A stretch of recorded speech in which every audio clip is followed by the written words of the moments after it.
catch up with a guy who really knows his stuff when he talks about the bush and the country. His latest single is called That's Country, and we speak, of course, of Tony Cook. Tony, people say that in the bush they celebrate when it's raining or there's been a success. You've had a massive success this week. You tell you what, Big DA, I'm just gobsmacked, taken away for words. Incredible response we've had with this latest single, and very grateful for the support we've had, and it's been an amazing ride. And to our listeners out there, Tony Cook is number one this week for the Country Tracks Top 40, and we only found out this afternoon, the same as Tony, so big congratulations. It's only the second week in as well. Oh, thanks so much, Trace. Yeah, we were pretty shocked. I've been working out in the heat all afternoon. I come in late this afternoon and received the email, and then I think you guys were the first ones to post it up on the social media. We can't believe it. It's incredible. Thanks everyone for requesting the song, and we just can't believe it. It's amazing. Obviously, you're still like a little bit bombshelled at the moment, like, whoa, what's going on here? We've got there, we've made it to number one.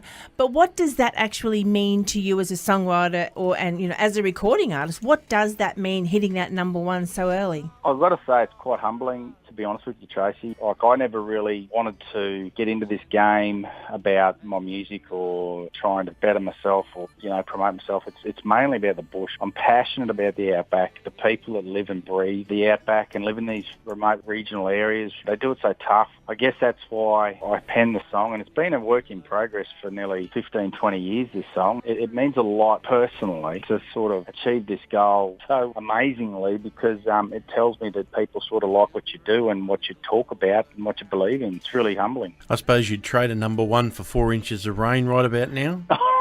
You're not wrong. I think personally, Rain, ourselves up on our little farm, we're not big bickies, but we appreciate just how tough people 500k west of us and even further out west are doing it. Everyone prays for Rain, but a number one is just about as good. Yeah, we're very grateful, and we can't thank everyone enough for the support we've had. For the listeners at home, where are you, Tony? So we're in Charters Towers, just under 2 hours west of Townsville, and we are currently in the process of relocating down to central Queensland. I've got family down there, and we've been up in Charters Towers in the north for about a decade now. I grew up 500k west of here. My mum and dad ran a pub out west in the middle of nowhere. In fact, I went to school with about 6 or 7 kids. Couldn't read or write, grade 3, so I got sent to the boarding school, the Nunnery in Julia Creek, and which features actually in the latest film clip. Left school at 17 and went jackarooing around the Richmond area, and that's how the latest music video came together. I just threw all my friends and family from out back, out west. And so, yeah, I've lived and breathed it all my life. Love it. I can't do enough to sort of promote it, get people more interested in it, and hopefully venture out there. If I can encourage more songwriters or artists to come and have an experience, then I'd be happy to take them out bush and go mustering and show them fencing and,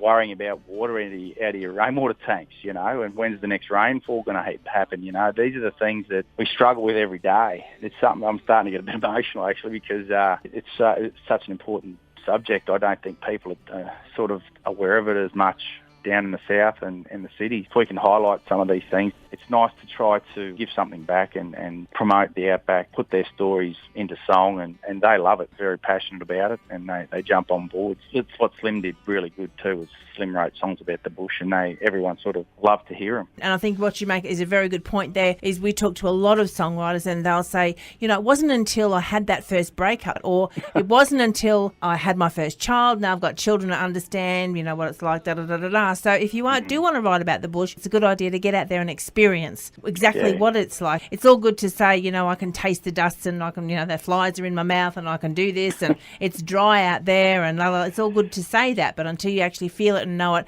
that's when the true meaning and the true feeling will come through with your songs. You nailed it there, Tracy, because, you can be out all day. When I was jackarooing out west, like you work 7 day a week, sun up to sundown, sometimes even after dark, always worrying about the grazier or whoever, the cocky. He'd be worried about his herd or sheep. We had sheep locked up in pens and that overnight waiting for shearing into grain. There's a lot that goes through that. These emotions that you work when you work the land, it's so intrinsic to songwriting that you can articulate that in a good song. I think a lot of people in the bush love to hear about what they go through, and I think that's why I guess a lot of this latest single has probably had a lot of traction, and crikey, we've had some good comments and positive feedback on it. It's been amazing. For all our city folks who haven't actually been out and had a taste of the true country, have a listen to this one. Tony Cook, thank you very much for joining us. It is number one this week on the Country Tracks Top 40 charts. Tony Cook, and That's Country.